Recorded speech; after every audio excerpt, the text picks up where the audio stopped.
I'm Mr. Midnight Hollow, your terrifying host, and you're about to hear that story in today's episode of Mr. Midnight Horror. Today I've got a spine-chilling account of a legendary werewolf hunter forced into his deadliest confrontation yet, a ritual of blood and survival that will leave you questioning what's real, and the shocking revelation that the hunt may never truly end. If you're already part of our community, your support means the world to us. Each like, comment, and share helps uncover more stories like this. Or subscribe to see what rises from the depths of darkness and unfolds before you. Now, let's begin. The old Victorian house on Spruce Street had weathered more than a century of Philadelphia winters. Thomas Hartley. No, wait. Thomas Hartley sat in the darkness of his living room, the television off, the house silent except for the occasional creak of aging wood. He was 73 years old, and sleep had become something he did less and less of. The doctors said it was normal. They didn't know why he really stayed awake. At 2 a.m, he heard it. Not a sound, exactly. More like the absence of sound. The sudden stopping of the crickets outside. The wind holding its breath. Thomas knew what that meant. He'd been listening for it for 40 years. The back door didn't stand a chance. The wood splintered inward with brutal force, and something massive filled the doorway. In the darkness, Thomas could see the silhouette, too large, too wrong. The creature moved into his kitchen with deliberate steps, its breathing heavy and labored, like an engine struggling to turn over. Thomas remained motionless in the living room, watching. The thing was hunting. He could smell it now, wet fur, decay, blood that wasn't fresh. It had fed recently. Its claws clicked against the hardwood floor as it moved deeper into the house, searching, looking for prey. Easy prey. A woman's scream pierced the night. She lived next door, Jennifer, a nurse at Pennsylvania Hospital. She'd been kind to Thomas, bringing him groceries sometimes, checking on him. The scream lasted only 3 seconds before it cut off with a wet, final sound. Thomas closed his eyes. He'd heard that sound before, many times. The creature stopped moving. It had found something or someone. There were crashes from outside, things breaking.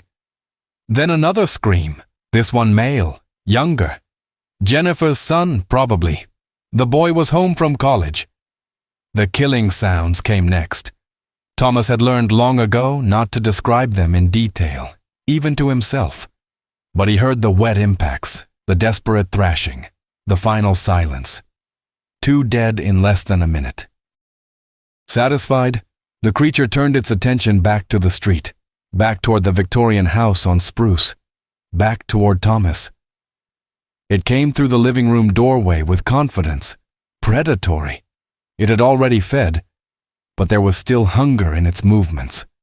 The creature was massive, well over 7 feet tall, its body covered in matted fur that seemed to absorb the little light filtering through the windows. Its eyes were yellow and feral, reflecting what little moonlight existed.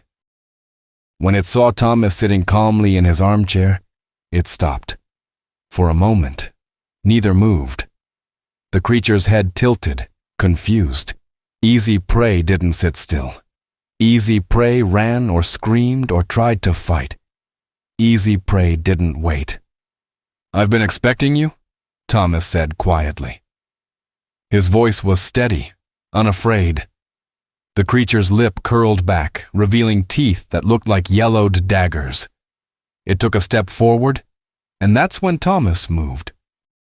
His hand came up, and the silver-edged knife caught the creature's arm mid-strike.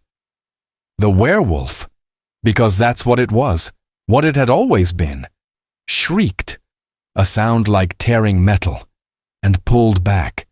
Blood ran from its wound, real blood. Not magical, not supernatural in any way that mattered. Just flesh that bled when cut. The creature's confusion turned to rage. It lunged forward, claws extended. and Thomas dove to the side, rolling across the floor with a speed that belied his age. The werewolf's strike passed inches from his face, its claws raking through the air where his head had been. "You think this is easy?" Thomas said, breathing hard. He had a second knife now, this one longer, the blade dulled to prevent reflection but wickedly sharp at the edges. "You think I'm just another victim?" The werewolf snarled and attacked again, faster this time, more vicious.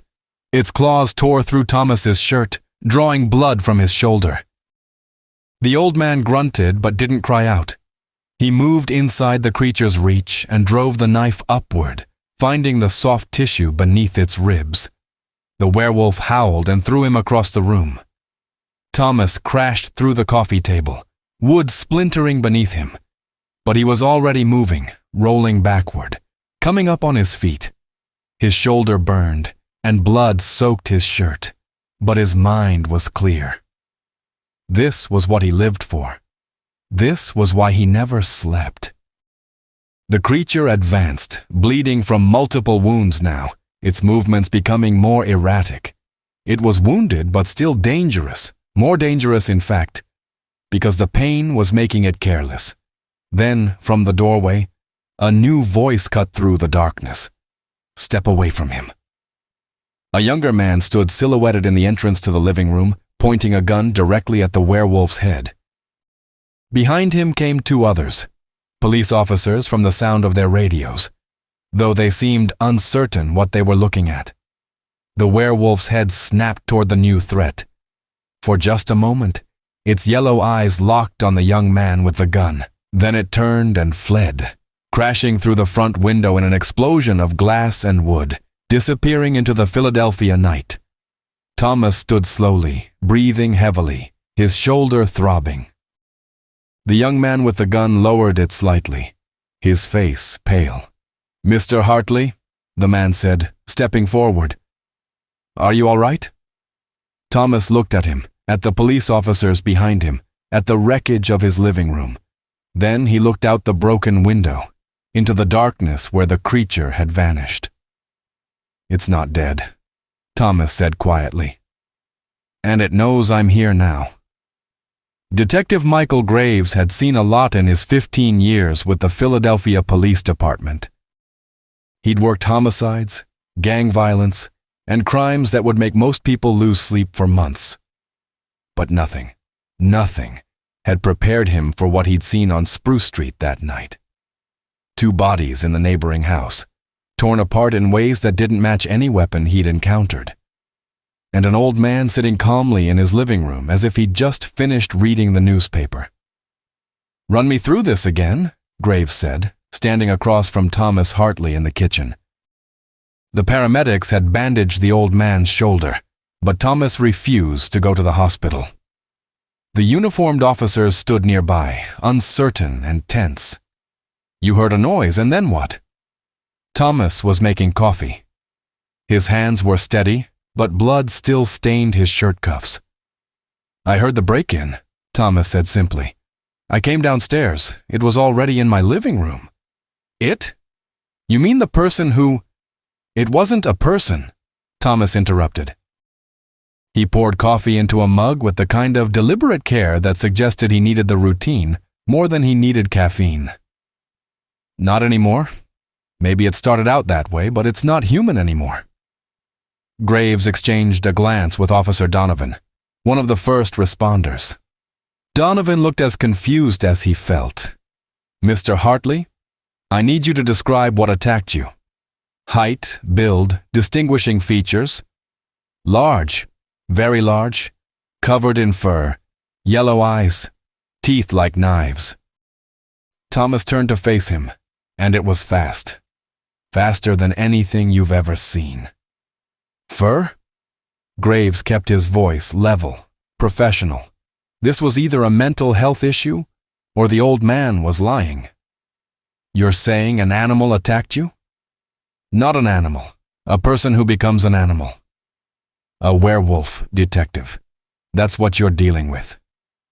Thomas took a sip of coffee. "And before you decide I'm insane, let me ask you something. How many officers did you send to check the Johnson residence next door? The one where the screams came from, we're still... Graves stopped. He hadn't sent anyone yet. The scene was still being processed. How did you know about that? Because I've been listening for this creature for 40 years, Thomas said. And because in about 30 seconds, Officer Donovan is going to get a call about the bodies over there. 2 of them. Shredded beyond anything a knife or gun could do. As if on cue, Donovan's radio crackled to life. A young officer's voice came through, shaky and barely controlled. We need backup at the Johnson residence. Multiple casualties. Jesus Christ, what happened to these people? Graves moved to the window, looking out at the street. The broken glass from Thomas's window glittered in the pre-dawn light. There were deep gouges in the wooden frame, claw marks, long deep gouges that couldn't have come from any human hand. When he turned back to Thomas, his perspective had shifted. Not entirely convinced, but no longer dismissive. You said you've been listening for 40 years, Graves said carefully. What does that mean? Thomas set down his coffee cup. He walked to a bookcase and removed a leather-bound journal, its pages yellowed and worn. He handed it to Graves without a word. The detective opened it. The first entry was dated 1985. The handwriting was younger, more forceful, but unmistakably the same person's. Graves flipped through pages filled with dates, times, locations, and descriptions. Cleveland, Chicago, Denver, Miami. Each entry documented an attack. Each entry noted the death toll. Each entry marked the creature's movements across the country. You've been hunting this thing, Graves said slowly. I've been trying to stop it, Thomas corrected, and I've been failing for a long time. But I've learned enough to know that you can't catch it with normal police work. You can't arrest it. You can't hold it in a cell. Silver works, but not common silver. It has to be processed a certain way, blessed. He paused, seeing Graves's expression. I know how this sounds. It sounds insane, Graves said flatly. It also sounds like you might have killed those people yourself, and you're constructing some elaborate story. Then explain the claw marks, Thomas said. He pointed to the window frame. And explain how a 73-year-old man tore apart 2 people with his bare hands while simultaneously fighting off what you assume is a person covered in fur. Explain the autopsy findings when they come back and show wounds that don't match any conventional weapon. Graves wanted to argue, but he couldn't. Not yet. The evidence was already contradicting everything his experience told him should be true. There are others, Thomas continued. People like me, not many. We keep records, share information when we can. Some of us have been hunting for decades, others for longer. The creature you saw tonight is one of the oldest ones. It's been active since at least the 1970s, maybe longer. It's intelligent, Graves. It plans. It hunts strategically. Why? What does it want? To feed, Thomas said simply. To survive. To continue existing. It's not evil in any meaningful sense. It's just hungry. And it's very, very good at what it does. A sound interrupted them. A window breaking somewhere in the house. Not the front, not the back. Upstairs. Graves' hand went to his weapon. The uniformed officers moved into defensive positions. Thomas didn't move. He just closed his eyes for a moment, as if he'd been expecting this.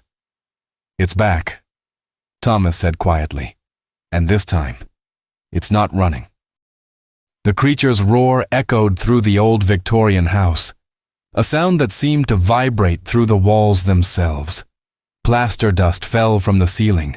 Glasses rattled on the kitchen counter. Graves drew his weapon, and for the first time that night, he believed every word Thomas Hartley had told him. The werewolf came through the upstairs hallway window with the force of a battering ram. The bedroom door exploded inward, wood splintering into fragments.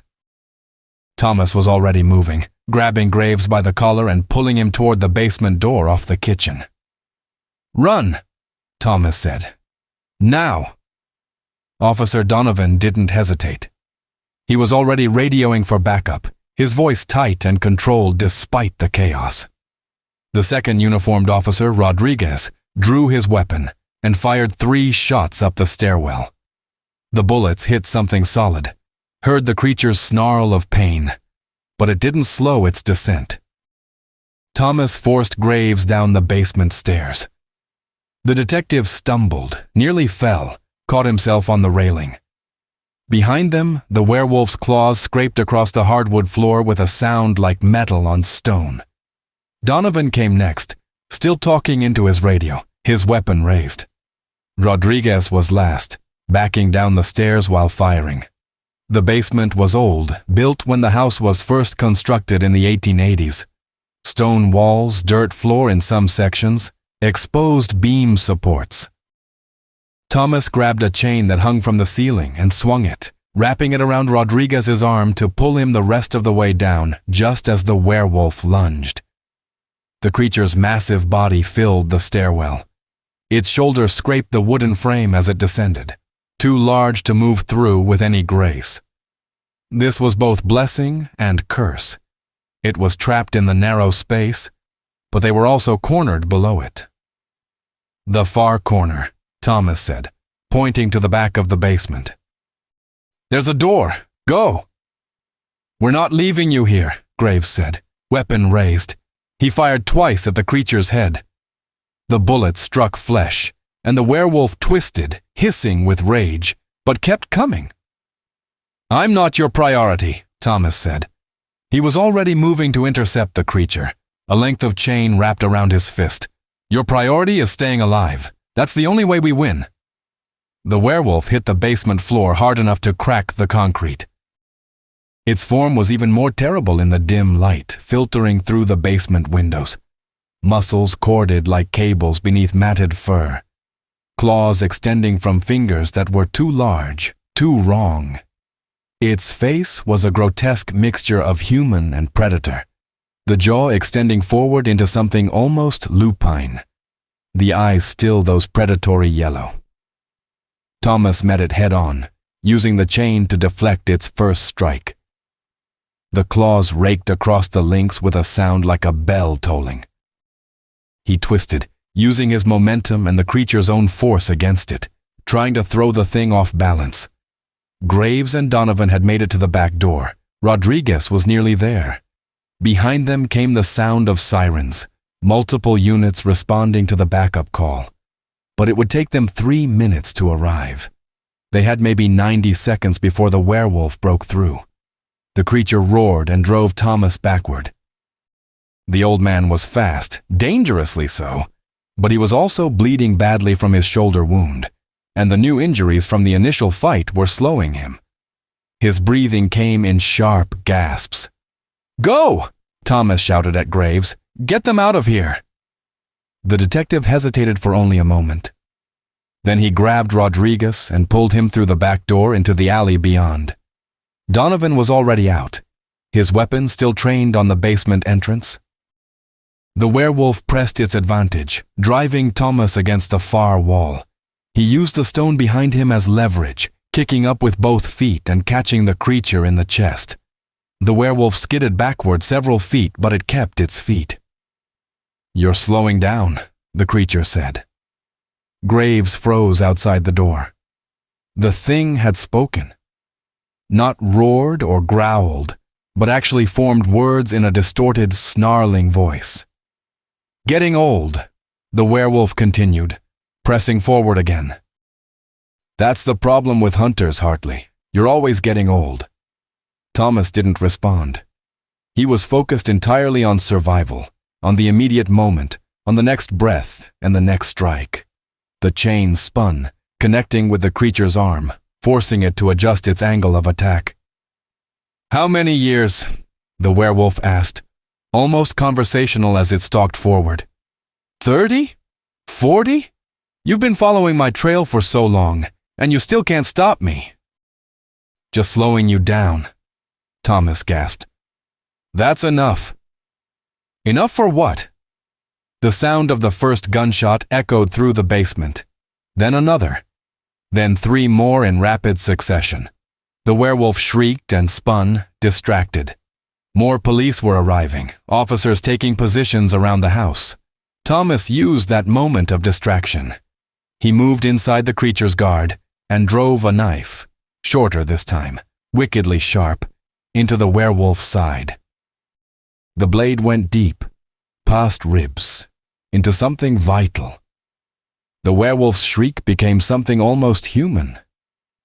It lashed out instinctively, and its claws caught Thomas across the face, drawing blood from his cheek and forehead.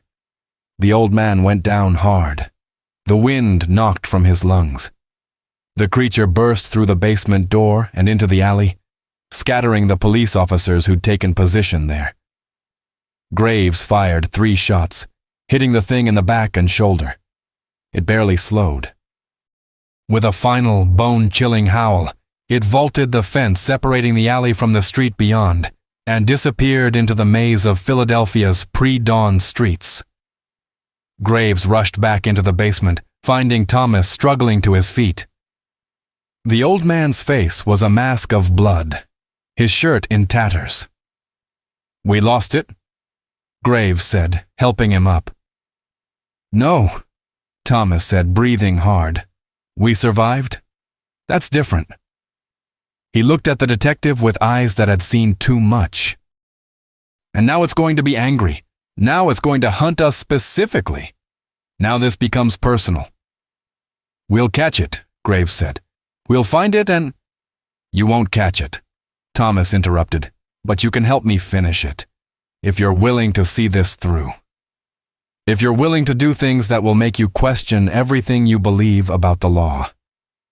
Outside, the Philadelphia police were establishing a perimeter. More units arrived every minute. But Thomas and Graves both understood the same thing. The creature was already gone, and they had no way to track it through a city of 1.6 million people. Except Thomas did have a way. He just hadn't told them yet. The safe house was a converted warehouse in Kensington, 3 miles from downtown Philadelphia. Thomas had maintained it for 12 years, ever since he'd tracked the werewolf to the East Coast. The building was nondescript, industrial, surrounded by abandoned factories and condemned row houses. To anyone passing by, it was just another dead zone in a city full of them. Graves stood in the center of the main room, looking at the walls. They were covered, entirely covered, with photographs, newspaper clippings, maps, and handwritten notes connected by red string. Decades of research. Decades of hunting. "My God," Donovan breathed, moving closer to one section. "These are from 1987. That's in Denver." "4 dead," Thomas said, his voice flat. He was sitting in a metal chair, shirtless, while Rodriguez carefully cleaned and bandaged his wounds. The slash across his face was deep but would heal. The shoulder wound was worse.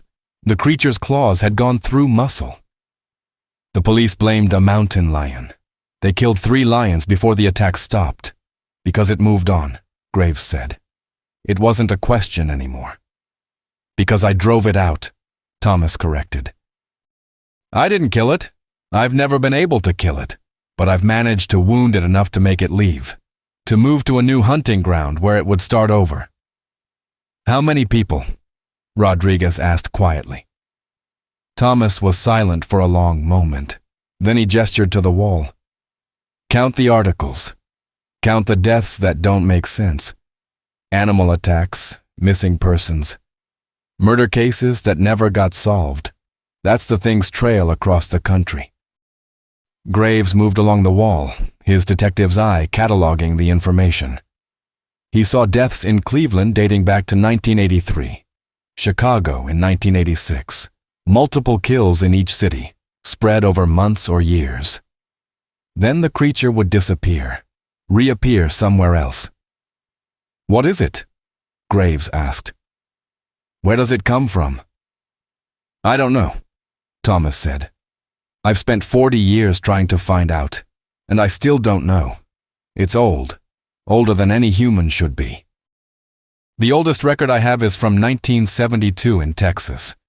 But before that, there are gaps. Maybe it didn't exist before. Maybe it was created. Created how?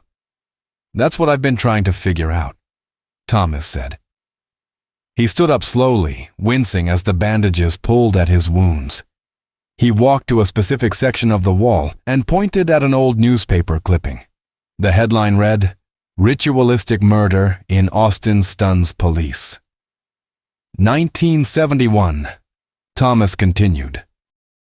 5 people found dead in what appeared to be a ritualistic killing. All of them found in a circle, drained of blood. The case was never solved. Then, in 1972, the attacks began. 3 deaths that looked like animal attacks, then 4, then 5. Each one more brutal than the last. You think someone created it? Graves said slowly. Intentionally created this thing? I think someone tried to create something, and they succeeded. What they created, they couldn't control. Thomas pointed to another section. Look at the early attacks.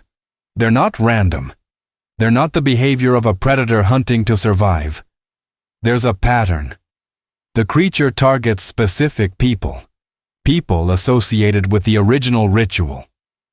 Graves looked at the photos more closely. In 1972, the victims had names: Sarah Donovan, Thomas Hartley, David Rodriguez, Jennifer Hartley. Graves's blood went cold.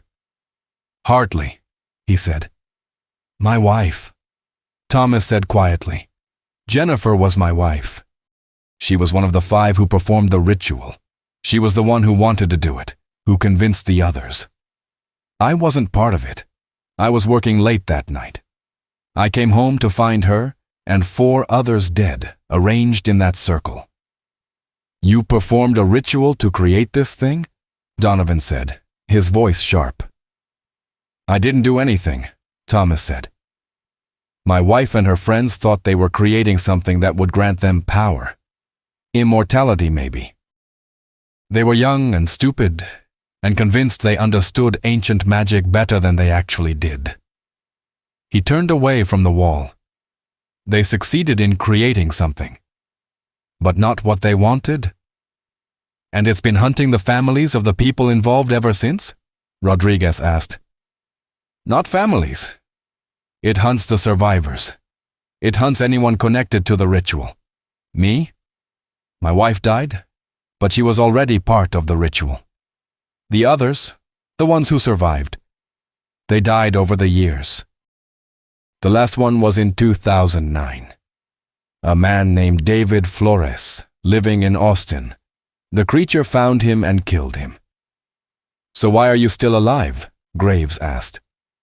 Because I was never part of the ritual, Thomas said. The creature can sense something in the ritually connected. It hunts them with purpose, but I'm not marked the same way. I'm just an obstacle. Just another hunter. He paused. And because I've gotten very good at running, and very good at fighting. A sound interrupted them, a phone ringing. One of the old landlines in the safe house. The kind that barely anyone had anymore. Thomas picked it up without hesitation, as if he'd been expecting the call. Yes, he said. Then he listened. His expression didn't change, but Graves saw his jaw tighten. Where? Thomas asked. Then, how many? He hung up without another word. What is it? Graves asked. The creature attacked a hospital 40 minutes ago, Thomas said. Pennsylvania Hospital in the old city, 12 people dead, including several staff members. It didn't eat them. It just killed them. Fast and efficient. Why would it do that? Donovan asked. Thomas looked at Graves with an expression of grim understanding. Because it knows we're coming for it. Because we forced it into a corner. And now it's fighting back. It's not just hunting anymore. It's making a statement. He walked to a cabinet and opened it, revealing weapons that made all three officers take an unconscious step back. Knives with blades of various lengths and materials, chains, what appeared to be a crossbow with bolts that seemed to have been treated with something silver. And in the center, a gun. A revolver that looked ancient, but perfectly maintained. "You wanted to know how to win?" Thomas said, loading the revolver with deliberate precision. Each bullet was tipped with what looked like silver. "This is how. We don't run anymore. We hunt, and we don't stop until one of us is dead." He looked at Graves. "The question is, are you willing to cross the line to make that happen? Because the thing we're about to do, it's not police work anymore." Graves thought about the bodies in the hospital, about Jennifer Donovan and the others at Spruce Street, about the trail of death stretching back decades. "Tell me what we have to do," he said. The basement of the safe house was different from the one on Spruce Street. This one had been prepared. Symbols were carved into the concrete floor, not demonic or ornate, but geometric patterns that seemed to have been designed for a specific purpose. Candles sat at precise intervals. In the center was a circle roughly 12 feet in diameter. "This is how we find it," Thomas explained. He was moving slowly, still favoring his injured shoulder. "The ritual that created the werewolf left a mark. A connection. The creature exists partially in this world and partially in something else, something older." Graves stood at the edge of the circle, watching. Donovan and Rodriguez were upstairs, monitoring police frequencies and watching for any sign of the werewolf's movement through the city. "You're going to perform a ritual?" Graves said carefully. "The same kind of ritual that created this thing?" "No," Thomas said. "Different. This is binding magic, not creation magic. If I do this right, I can sense where the creature is.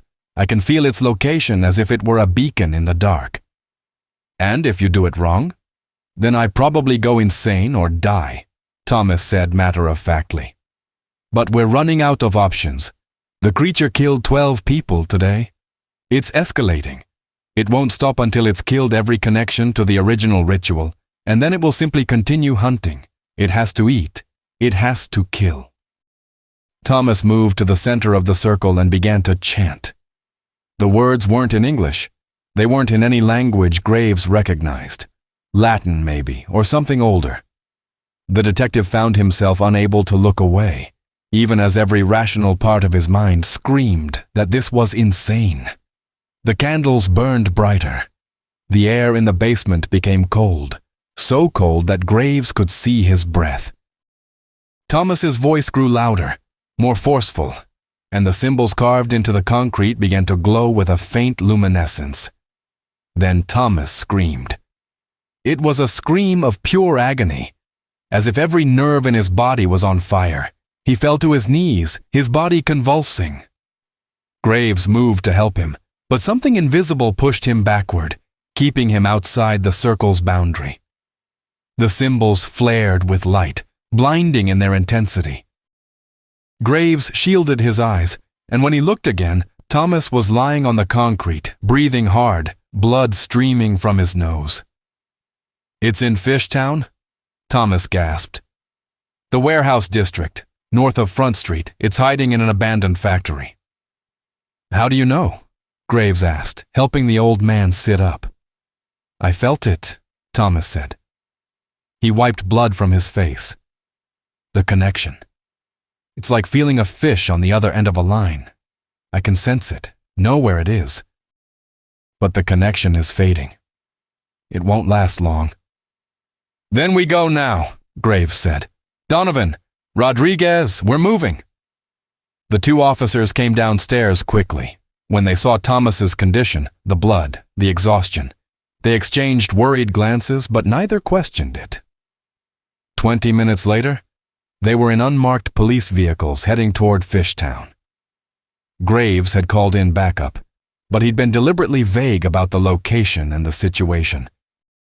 If this went wrong, He didn't want a dozen uniform officers caught in the crossfire. The warehouse district was a maze of old industrial buildings. Most were abandoned, slated for demolition or conversion into lofts and condos. The one Thomas had identified, a 4-story brick structure with broken windows and graffiti covering its walls, looked like it hadn't been entered in decades. They approached carefully, weapons drawn. Thomas moved alongside Graves, a knife in each hand. Donovan and Rodriguez covered the perimeter. The main door was locked but corroded. It took minimal force to break through. Inside, the warehouse was a cathedral of decay. Rust-stained machinery sat in various states of disassembly. Rat droppings covered the floor. The smell was overwhelming, rot and mold and something else. Something organic and wrong. "Second floor," Thomas whispered. "I can feel it." They climbed the metal stairs carefully, testing each step before applying full weight. The structure groaned but held. On the second floor, sunlight filtered through the broken windows, creating geometric patterns of light and shadow.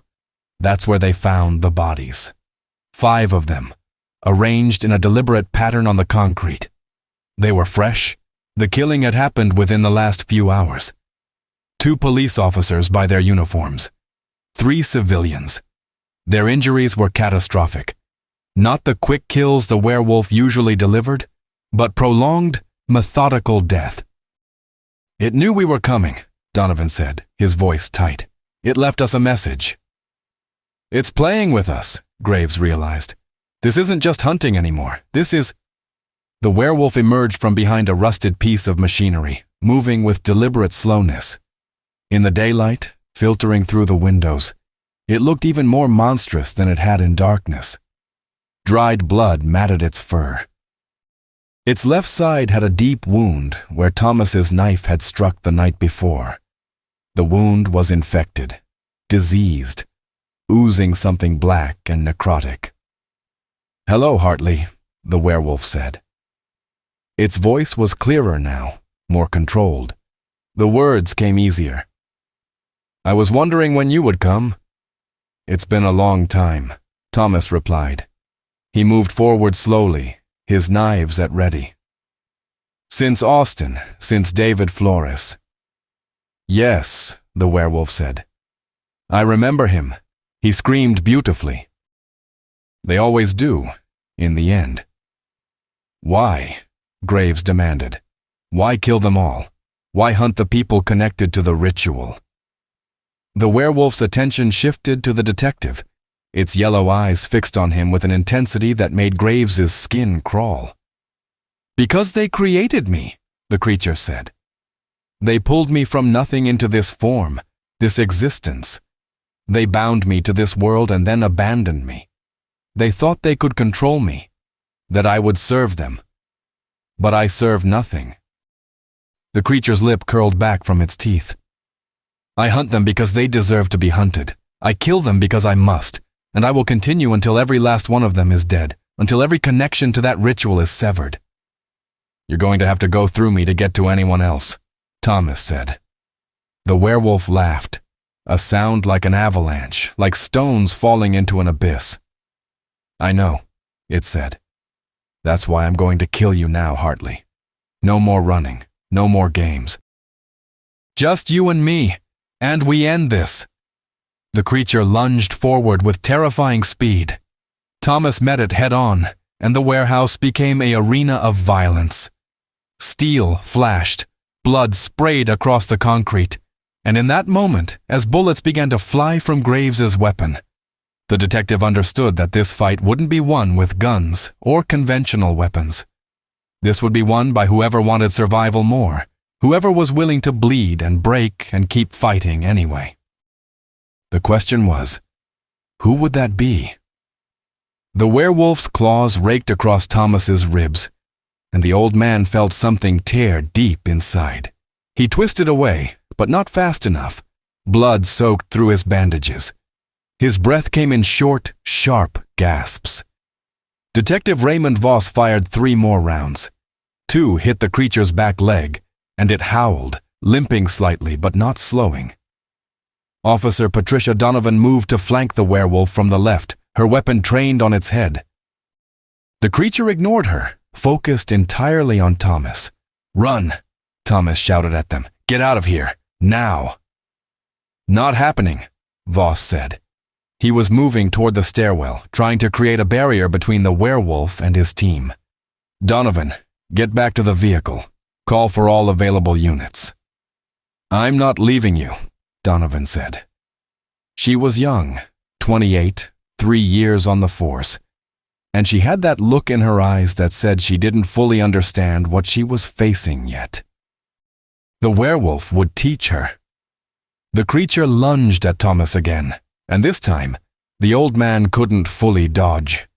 The werewolf's jaws closed around his left arm, teeth puncturing through muscle.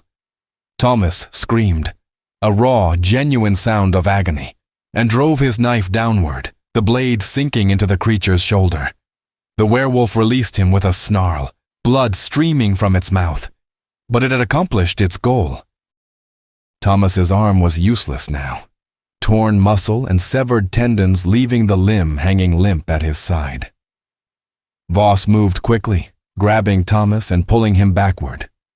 The detective was stronger than he looked, and he used that strength to drag the wounded old man toward the stairs. Behind them, Donovan continued firing, each shot precise and controlled.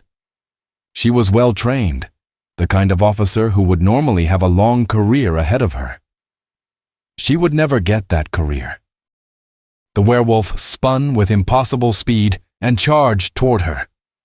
Donovan's eyes widened as she realized the thing was coming directly at her.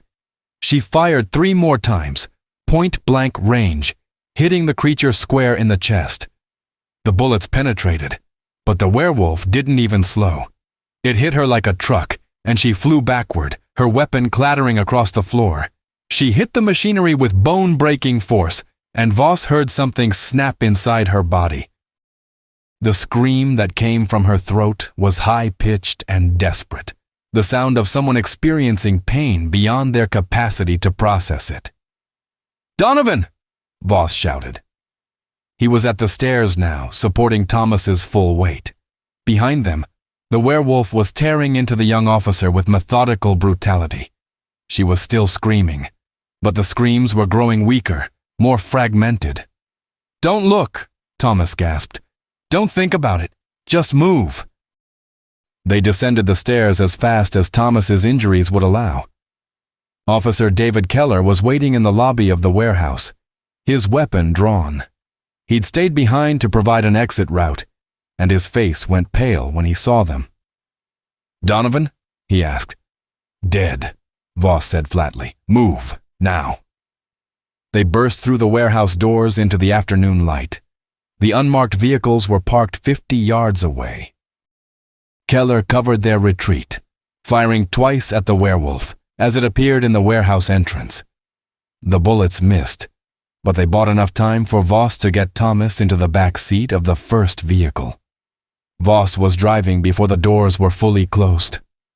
The tires spun on the gravel lot, then caught, and the vehicle lurched forward. In the mirror, Voss saw the werewolf emerge from the warehouse fully.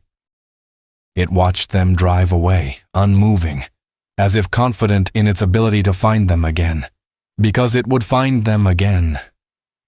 Of that, Voss was certain. The safe house was only 5 minutes away.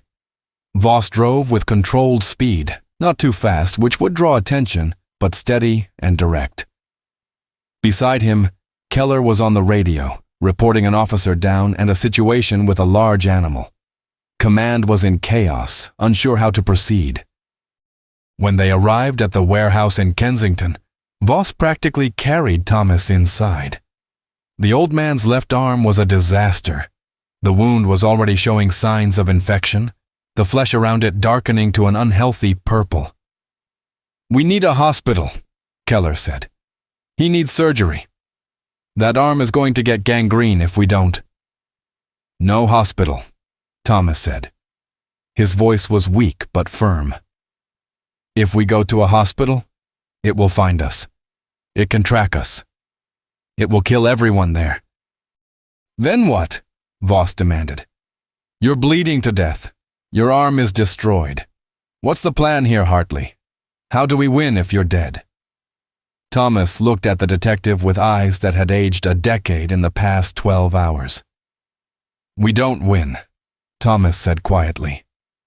That's what I finally understand. We can't win. The creature was created to hunt, and it will continue hunting until it's destroyed or until it kills everything connected to the ritual. The only question is, how many people do we have to die before we manage to destroy it? That's not acceptable, Voss said. No, Thomas agreed, but it's the truth. A sound interrupted them, a window breaking upstairs. The werewolf had followed them. It had hunted them across the city and found them again. And this time, they were trapped in a confined space with a bleeding, injured old man and a creature that was faster, stronger, and fueled by decades of rage. Barricade the stairs, Voss said to Keller. Everything you can find. Use it to slow it down. That won't work, Thomas said. It will tear through anything you build. It will... I know, Voss interrupted. But we're out of options, so we do what we can. The sound of the werewolf moving through the upper floor grew louder. Soon it would find the stairs. Soon the hunt would resume in this warehouse, and one way or another, it would be finished. Voss and Keller worked frantically, dragging filing cabinets, metal shelves, and anything heavy enough to matter toward the basement stairwell. They created a barrier, not something that would stop the werewolf, but something that might slow it down enough to buy a few extra seconds. Seconds were all they had now. Thomas sat against the wall, his left arm wrapped in makeshift bandages. The infection was spreading faster than it should.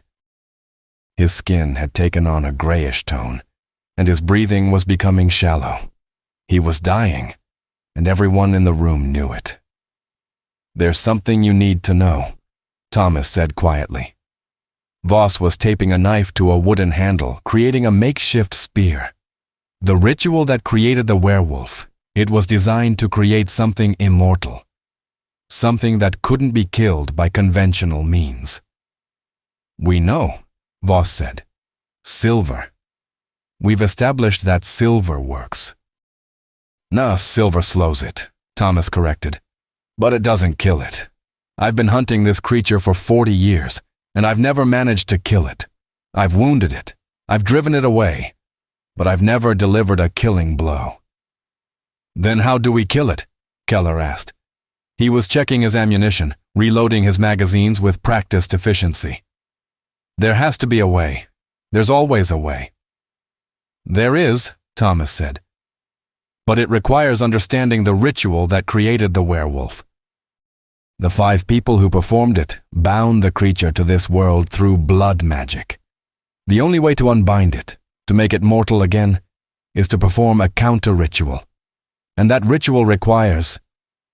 He paused. It requires the blood of someone directly connected to the original summoning. You, Voss said, understanding. Yes, Thomas agreed. My wife was one of the 5. Her blood runs in the ritual structure. My blood can undo it. But the counter-ritual has to be performed while the creature is present, while it's actively hunting. And it has to be completed without interruption, or the whole thing collapses, and we're back where we started. How long? Keller asked. 10 minutes, Thomas said. Maybe 15. I won't know until I start. The werewolf will be here in less than 5, Voss said. I know, Thomas replied. The sound of the werewolf's claws on the metal barrier upstairs was like nails on glass, multiplied 100-fold. The creature was testing their barricade, finding weak points. It would break through soon. Voss made a decision. Keller, you're going to keep that thing occupied. You're going to fight it, shoot it, hurt it, whatever it takes to keep it away from Hartley for 15 minutes. That's suicide, Keller said flatly. Probably, Voss agreed. But it's also the only play we've got. Hartley, how much silver do you have?" "Enough," Thomas said. He gestured to a cabinet. "Bullets, bolts, blades, everything in there." Voss grabbed the cabinet and began loading weapons with silver ammunition. Keller did the same, his face grim but determined. He was a good officer, 7 years on the force, no complaints, a wife and 2 kids at home. He'd never signed up for this. But here they were anyway. The werewolf broke through the barricade with explosive force. Metal screamed as it tore through the barrier like it was paper. The creature emerged into the basement, its massive form filling the stairwell completely. Its infected wound on its left side was worse now, blackened and oozing. The creature moved more slowly because of it, favoring its right leg. "Go!" Voss shouted at Thomas. "Start the ritual, now!" Keller moved forward, firing the moment the werewolf's head cleared the stairs. The silver bullet struck home, shoulder, ribs, upper leg, and the creature shrieked with pain. It turned its attention to the officer, and that gave Thomas the opening he needed. The old man moved to the center of the basement, to the circle of symbols that had been carved into the concrete months earlier. He began to chant, his voice growing stronger despite his injuries. The words flowed from him like they'd been waiting 40 years to be spoken. The werewolf forgot about Keller. It could sense what was happening, could feel the magic gathering around Thomas like a storm. It lunged toward the old man, but Keller intercepted it, driving a silver blade deep into the creature's side. The werewolf's jaws closed around Keller's arm, and the officer screamed. Blood sprayed across the basement walls, but Keller kept driving forward, pushing the creature back, buying Thomas more time.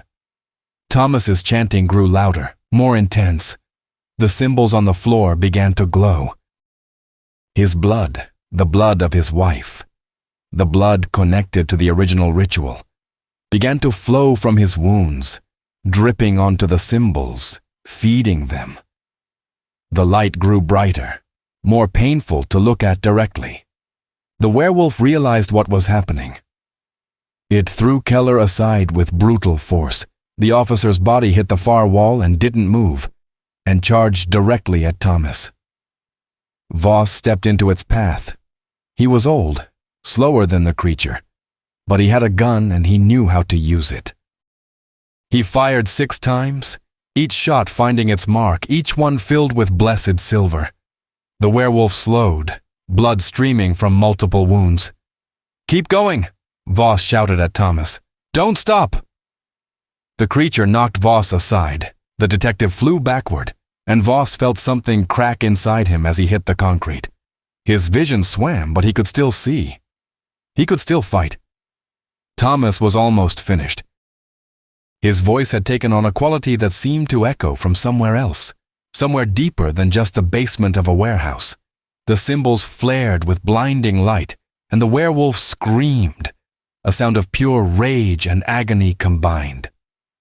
The creature lunged for Thomas one final time, jaws open wide, ready to tear the old man apart.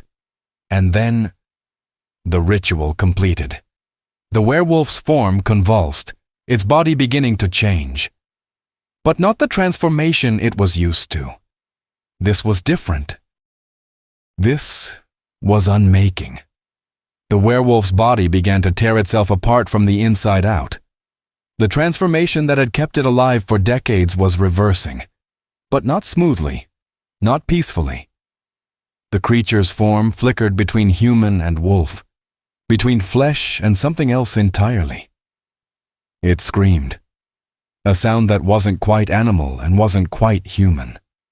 Something caught between 2 worlds, being pulled in opposite directions by forces it couldn't resist. Thomas continued chanting, his voice unwavering despite the agony radiating from his ruined left arm. The old man's body was failing, but his will kept him upright, kept the words flowing. This was the moment he'd waited 40 years for. This was the culmination of every hunt, every wound, every night spent staring at maps and photographs and death tolls. The werewolf's bones began to break, Voss could hear them snapping like dry wood in a fire. The creature fell to its knees, claws scraping against the concrete as it tried to maintain some form of stability. Blood poured from its mouth, its eyes, its ears. The infection in its side had turned black, spreading across its body like spilled ink through water. "No!" the werewolf growled, its voice distorted and fractured. "No, I will not. I will not be unmade." "You will," Thomas said. His voice was no longer the voice of a 73-year-old man. It carried an authority that seemed to come from elsewhere, from the ritual itself, from the forces that had been bound into this creature decades ago. "You were created in blood. You will end in blood." The werewolf's body convulsed one final time. Its form began to collapse in on itself, as if gravity had suddenly increased tenfold. Bones compressed, flesh folded. The creature that had hunted across the country for decades, that had killed hundreds of people, that had seemed unstoppable and immortal, began to shrink. It became smaller and smaller, until finally there was nothing left but ash and blood on the basement floor. The light from the symbols faded. The chanting stopped. Thomas collapsed. Voss dragged himself across the concrete, his ribs screaming in protest. He reached Thomas and felt for a pulse. It was there, weak and fluttering like a dying bird, but present. The old man was alive. Barely. "Keller," Voss called out. "Keller, report." There was no answer. Voss looked toward where he'd thrown the officer and saw Keller's body motionless against the far wall. The werewolf's grip had crushed his arm, massive internal injuries. No pulse when Voss checked. Officer David Keller was dead.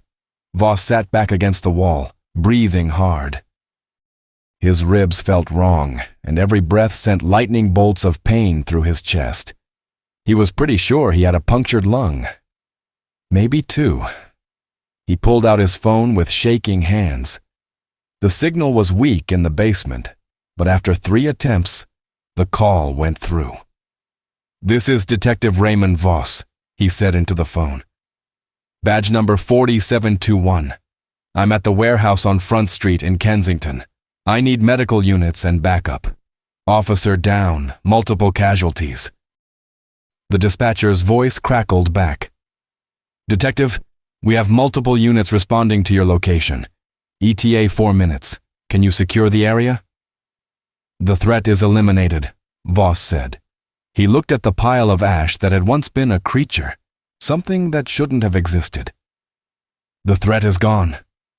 He stayed on the line with the dispatcher, answering questions mechanically while keeping one eye on Thomas. The old man's breathing was shallow but steady. His pulse remained weak but consistent. He was holding on. The paramedics arrived first, rushing down the basement stairs with their equipment. Behind them came uniform officers, weapons drawn and ready for a threat that no longer existed. "We need to get him to the hospital," one of the paramedics said, kneeling beside Thomas. "This man has massive blood loss, possible infection, and—" The paramedic looked at Voss. "What happened here?" "Animal attack," Voss said flatly. "Large animal." "We contained it." The paramedics didn't ask follow-up questions.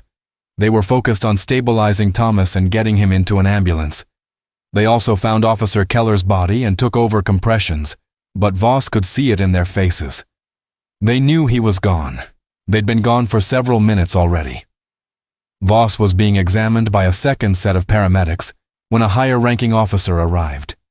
Captain Linda Morrison, Homicide Division. She looked at the scene, the ash on the floor, the weapons scattered around, the dead officer, the wounded detective, and her expression hardened. "I want a full report," she said to Voss. "And it better make sense because what I'm seeing doesn't add up." "It won't make sense," Voss said. He was being placed on a stretcher now, an oxygen mask being fitted to his face. But it will be the truth. We were hunting something dangerous, something that needed to be stopped. Officer Keller died doing his job. He died stopping a killer. What kind of killer? Morrison demanded. Voss looked at the captain. Then he looked at the ash on the floor. Then back at Morrison. The kind that doesn't exist in any official report, he said. The kind that officially never happened. The kind that if you try to document it, you'll end up in a psychiatric evaluation instead of getting promoted. Morrison's jaw tightened, but she didn't push further. She'd been in this job long enough to understand that some things didn't fit into neat reports and official documentation. What about Hartley? She asked. A consultant, Voss said. Someone we brought in to help with the investigation. He's the one who stopped it. He deserves a medal, not a prosecution. As they loaded him into the ambulance, Voss caught one final glimpse of Thomas. The old man was unconscious, pale as death, but alive. After 40 years of hunting, after decades of wounds and trauma and pursuit, Thomas Hartley had finally done it. He'd killed the unkillable.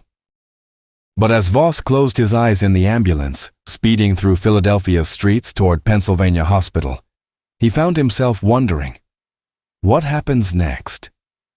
What happens to all those killings that stretch back through decades? What happens to the families who lost loved ones to a creature that officially never existed? And most importantly, are there others like it out there? Other rituals gone wrong? Other creatures wearing human skin hunting in the darkness? The questions followed him. Into darkness. 3 weeks later, Detective Raymond Voss sat in a comfortable chair in his apartment, looking out at the Philadelphia skyline. The city spread before him like a circuit board of lights, each one representing thousands of lives, thousands of stories. Most of them would never know what had happened in their city. Most would never understand how close they'd come to something unimaginable. His ribs were healing. The doctors said he'd been lucky. The punctured lung had reinflated on its own. The cracked ribs would take another month to fully mend, but he would recover. He'd been cleared to return to desk duty in 2 weeks. Officer David Keller had received a full funeral with honors. The official report stated that he'd been killed by a large animal during an investigation into animal control violations. The department had closed the case and moved on. No one asked too many questions. No one wanted to dig deeper. Thomas Hartley was still in the hospital. His left arm had required amputation. The infection had spread too far for anything else to be done. The old man was now 73 years old with one arm, recovering from catastrophic blood loss and multiple traumatic injuries. The doctors said he would live, though his recovery would be long and difficult. Voss had visited him twice. The first time, Thomas was still heavily medicated, barely conscious. The second time, just yesterday, the old man had been more aware. They hadn't talked much. There wasn't much to say. But Thomas had looked at him with those worn, ancient eyes and said one thing. "It's not over."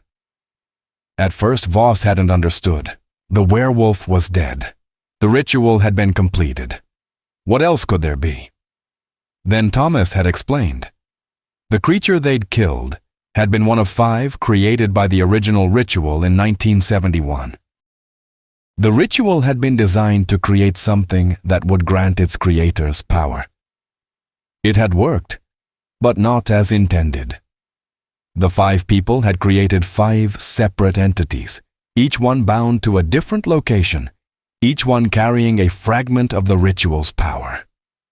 Thomas had killed one in Austin in 2009, but the other 3 were still out there, still hunting, still feeding.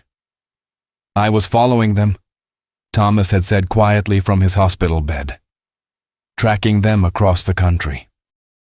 I'd narrowed down where 2 of them are hiding, one in Atlanta, one in Miami.